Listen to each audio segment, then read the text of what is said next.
जब बात जिंदगी के इन पहलुओं की आती है तो शब्दों का इस्तेमाल सिर्फ शब्द विज्ञान के अनुसार नहीं होना चाहिए। आपने कहा मैं बहुत कंफ्यूज्ड आत्मा हूं, पर आत्मा कभी कंफ्यूज नहीं हो सकती। आप एक कंफ्यूज्ड मन है। इस शब्द को ठीक करना इतना जरूरी क्यों है? क्योंकि अगर आप इन दोनों में फर्क नहीं समझेंगे, मान लीजिए कि आप अपने डॉक्टर के पास गए क्योंकि आपको हृदय समस्या है और आपने कहा डॉक्टर मेरे लिवर में कुछ परेशानी है। वे किसी और चीज का इलाज कर देंगे, है ना? है ना? इसलिए बहुत जरूरी है। प्रश्न केवल अर्थ विज्ञान का नहीं है, बाल की खाल खींचने की भी बात नहीं है। यह बस ऐसा ही है। आपको हार्ट प्रॉब्लम है लेकिन आप लिवर के डॉक्टर के पास चले गए। ऐसे कोई समाधान नहीं निकलेगा क्योंकि ऐसे परेशानियां और बढ़ जाएंगी। क्योंकि वैसे भी अगर एक बार आप वहां गए तो उसे लिवर की सर्जरी करनी ही पड़ेगी, चाहे आपको लिवर की समस्या हो या ना हो। यह उस बिजनेस का हिस्सा है, ठीक है? इसलिए यह बहुत महत्वपूर्ण है। आपकी आत्मा कंफ्यूज नहीं हो सकती। और पहली बात यह है कि आप आत्मा के बारे में बात मत ही कीजिए क्योंकि आपको इसका अनुभव ही नहीं हुआ है। और अगर आप उस बारे में बात करते हैं जिसका आपको अब तक अनुभव ही नहीं हुआ है, तो अगर कड़े शब्दों में कहें तो ये झूठ बोलने के बराबर है। इसलिए ये पहला काम है जो आपको करना चाहिए। आपको झूठ बोलना बंद कर देना चाहिए। जो आपके लिए सच नहीं है उसके बारे में बात ना करें। हो सकता है ये गीता में कहा गया हो या वेदों में लिखा गया हो और हर कोई इसके बारे में बात कर रहा हो, इससे कोई फर्क नहीं पड़ता। अगर वो आपके लिए सच नहीं है तो उसके बारे में बात ना करें। आपको आत्मा, स्वर्ग और भगवान के बारे में बात नहीं करनी चाहिए क्योंकि ये चीजें आपके लिए फिलहाल सच नहीं है। अगर आप इन चीजों के बारे में बात नहीं करेंगे तो आपके अंदर एक खास इच्छा पैदा होगी जो आपको वहां तक ले जाएगी। अगर आप उसके बारे में बात करेंगे तो आप गपशप से संतुष्ट हो जाएंगे। असली चीज आपके साथ कभी नहीं होगी। आपको गपशप से संतोष हो जाएगा। गपशप बहुत संतोष देती है, आप जानते ही हैं। हाँ, बहुत से लोग गप मारकर सच्चाई से बचते हैं। बहुत से लोग सिनेमा जाकर सच्चाई से बचते हैं। सिनेमा का मतलब है किसी की गपशप, है ना? किसी की कहानी। मैं इसके खिलाफ नहीं हूं, पर अगर आप इससे अपने जीवन को बेहतर बना रहे हैं तो ये ठीक है। लेकिन अगर आप इसका उपयोग अपने जीवन से बचने के लिए कर रहे हैं तो ये बड़ी समस्या है ना? और बहुत से लोग इसका उपयोग जीवन से बचने के लिए कर रहे हैं। वहां आपको कुछ करने की जरूरत नहीं है। बस एक अंधेरे कमरे में जाकर बैठ जाइए और एक बाल्टी पॉपकॉर्न खरीद लीजिए। कोई प्रेम करेगा, कोई लड़ेगा, कोई जिएगा, कोई सब कुछ करेगा। आपको बस पॉपकॉर्न खाना है और सब कुछ होता रहेगा। आप रो सकते हैं, आप हंस सकते हैं और खत्म होने पर बाहर आ सकते हैं। और वे आपको बताते भी हैं कि फिल्म खत्म हो गई। आजकल वो लोग दी एंड नहीं दिखाते। आपको खुद समझना होता है कि फिल्म पूरी हो गई। एक समय था जब वे लिख देते थे दी एंड, क्योंकि हो सकता है आपको समझना है और आप अगला शो देखने लगे। इसलिए खुद को धोखे में मत रखिए। खुद के लिए जो सबसे छोटी चीज आप कर सकते हैं वो यह है कि खुद से झूठ मत बोलिए। आप अगर दूसरों से झूठ बोलना बंद कर दें तो आपके आसपास का जीवन भी जबरदस्त तरीके से बदल जाएगा। लेकिन वो मैं आप पर छोड़ता हूं, ओके? वो आपका अपना डिसीजन है। लेकिन कम से कम इस एक व्यक्ति के साथ 100% सीधी बात करें, कोई बकवास ना करें। आपको ऐसा करना ही चाहिए क्योंकि ये व्यक्ति इसका अधिकारी है और कम से कम इसके लिए इतना करना आपका फर्ज बनता है। मुझे नहीं पता कि आप किस तरह की सामाजिक और अन्य परिस्थितियों में हैं। मुझे नहीं पता कि आप दूसरों से झूठ बोलना बंद कर सकते हैं या नहीं। अगर आप ऐसा कर पाएं तो आपके आसपास के जीवन में भी जबरदस्त सुधार आएंगे। अगर आप अपने आसपास ऐसा कर पाते हैं तो बढ़िया है, आप कोई अद्भुत चीज रच पाएंगे। अगर ऐसा नहीं हो पाया तो कम से कम इस एक व्यक्ति के साथ इस व्यक्ति को झूठ मत बोलिए। कम से कम इस एक व्यक्ति के साथ 100% सच्चे रहिए।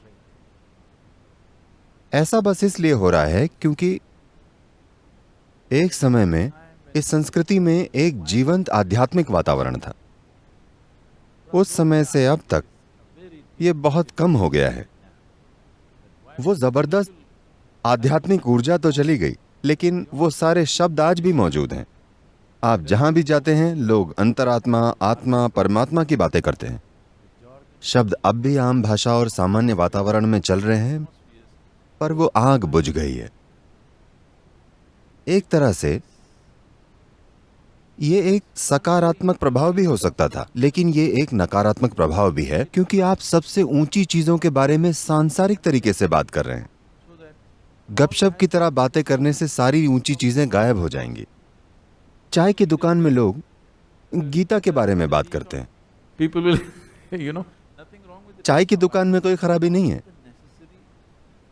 लेकिन उसमें पवित्रता और फोकस की कमी है। पवित्रता का मतलब ये नहीं है कि आप उसे ऊंचा मानने लगे। पवित्रता को इस अर्थ में समझें कि अगर आपको दूध में हाथ डालना है तो आपको अपने हाथ साफ करने होंगे, है ना, वरना दूध खराब हो जाएगा। ये भी वैसा ही है। किसी चीज में हाथ डालने से पहले थोड़ा ध्यान रखना पड़ता है, वरना आप एक कंफ्यूज्ड आत्मा बन जाएंगे, जो कि असंभव है। लेकिन आपको ऐसा लगता है कि यह सच है। मन कंफ्यूज्ड हो सकता है, मन सिर्फ कंफ्यूज्ड ही हो सकता है। अगर किसी का मन स्पष्ट है तो वो इंसान कट्टर होगा। क्या आप समझ रहे हैं? मन का स्वभाव ही भ्रम में रहना है।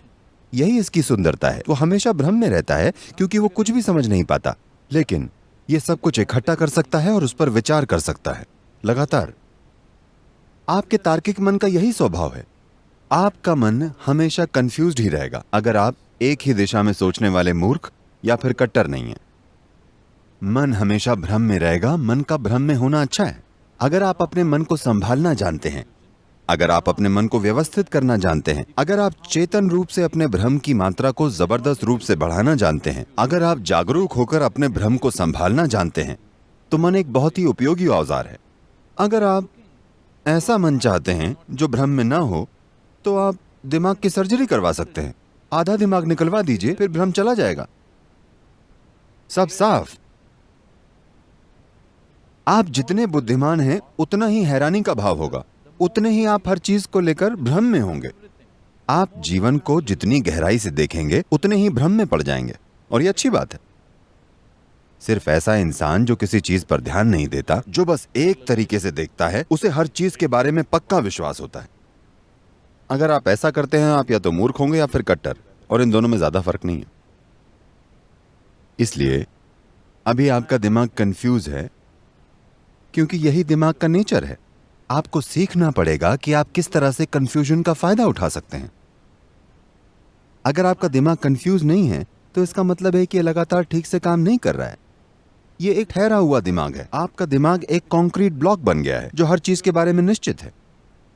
नहीं तो लगातार आप ज्यादा से ज्यादा जानकारी ले रहे हैं तो यह हमेशा कंफ्यूज रहती है, क्योंकि यह हमेशा उससे अधिक सूचनाएं प्राप्त कर रहा है जितनी ये कर सकता है। बहुत सारी सूचनाएं, इतनी ज्यादा सूचना।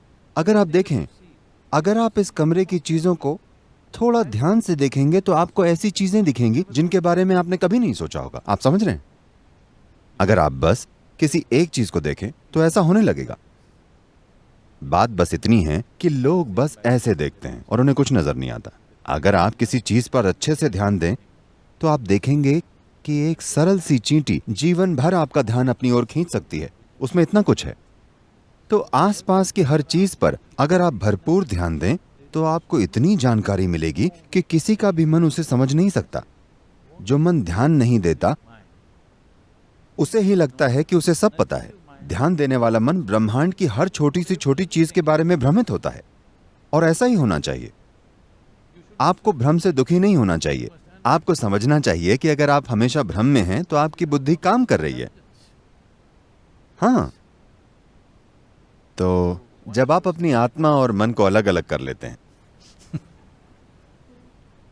वैसे आपके अनुभव में तो आत्मा का अस्तित्व ही नहीं है। आप देखेंगे कि मन को हर दम हर दिशा से बहुत सी चीजें मिल रही हैं, हर समय, जागते हुए और सोते हुए भी। हमारी 5 इंद्रियां हमेशा अनुभव करती रहती हैं। ज्यादातर लोग इस बारे में जागरूक नहीं होते, तो उनका जीवन ठहरा हुआ और बोरिंग बन जाता है। भ्रम होने का मतलब है कि संभावना बाकी है। अंतिम नतीजे का मतलब है मृत्यु। इसलिए अंतिम नतीजे पर पहुंचने की और भ्रम को दूर करने की कोशिश मत कीजिए। भ्रम अच्छा है, इस समय ऐसी चीजों की कल्पना मत कीजिए जो सत्य नहीं है।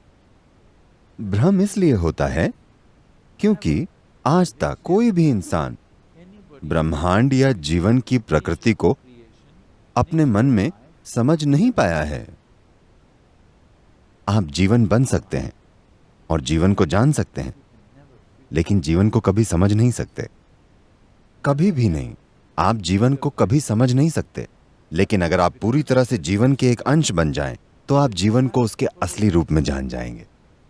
तो जीवन को जानने का एक ही तरीका है, खुद जीवन बन जाना। क्या आप जीवन हैं? आप आत्मा हैं या जीवन हैं? आप जीवन हैं या नहीं? आप हैं, तो वही बन जाएं। फिलहाल आप जीवन नहीं हैं। आप विचारों, भावनाओं, धारणाओं, राय और पूर्वाग्रहों का एक बंडल हैं। ये चीजें आपके अपने जीवन में ज्यादा शक्तिशाली हैं, है ना? हाँ या ना? आपकी जीवंतता से ज्यादा जगह आपके विचार और भावनाओं ने घेरी हुई है। इसलिए आप खुद को जीवन के एक टुकड़े के रूप में अनुभव नहीं कर रहे हैं। आप खुद को विचारों और भावनाओं और अलग अलग चीजों के ढेर के रूप में महसूस कर रहे हैं। आपका बहुत गलत है। आप जिंदा हैं, इसलिए सोचना संभव है। क्या आप समझ रहे हैं? आपके सोचने की वजह से आपका अस्तित्व नहीं है। आप जिंदा हैं, इसलिए आप चाहें तो सोच भी सकते हैं। लेकिन फिलहाल विचार प्रक्रिया ने इतना विवश कर दिया है कि लोगों को लगता है कि वो जीवन से भी ऊपर है। ऐसा नहीं है। जीवन से पहले आपके विचारों का अस्तित्व नहीं हो सकता। आप जीवित हैं, इसलिए आप सोच सकते हैं। विचार, अगर किसी के विचार किसी एक चीज पर टिके हुए हैं और उसे किसी और चीज की परवाह नहीं रहती, तो ऐसे इंसान की विचार प्रक्रिया अस्त व्यस्त नहीं होती।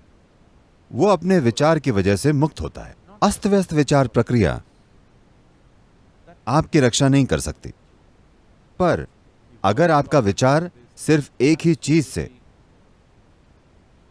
ही चीज से जुड़ा हुआ है, तो ऐसा केंद्रित विचार, ऐसा विचार आपको बहुत सारी सुरक्षा, लक्ष्य और काबिलियत दे सकता है। वो एक अलग बात है। लेकिन फिलहाल आप उस स्थिति में नहीं हैं, तो एक सरल साधन का उपयोग करना अच्छा होगा। इस बात की चिंता ना करें कि कोई आप पर प्रभाव डाल सकता है। आपको यह समझने की जरूरत है, अगर आप खुद की रक्षा करते हैं तो खुशहाली से भी दूर होंगे। समझे आप? तो बचाव ऐसा होना चाहिए कि जिन चीजों की आपको जरूरत नहीं है, सिर्फ वो चीजें आपसे दूर रहें। आपको फिल्टर की जरूरत है, दीवार की नहीं, है ना? अगर हम आपके चारों तरफ एक दीवार बना दें, तो यह आपको जीवन से ही बचा लेगी। बहुत सारे लोग यही कर रहे हैं। वे अपने आप को मौत और खतरे से बचाना चाहते हैं, लेकिन वे खुद को जीवन से ही बचा लेते हैं। वे इतने सुरक्षित होते हैं कि जीवन भी उन्हें नहीं छूता। वे इतने सुरक्षित हैं। ऐसे न बने। जीवन को आपको छूना चाहिए। यहां तक कि अगर जीवन आपका दम घोंटने लगे, तब भी वो जीवन से अछूते रहने से बेहतर होगा। धन्यवाद।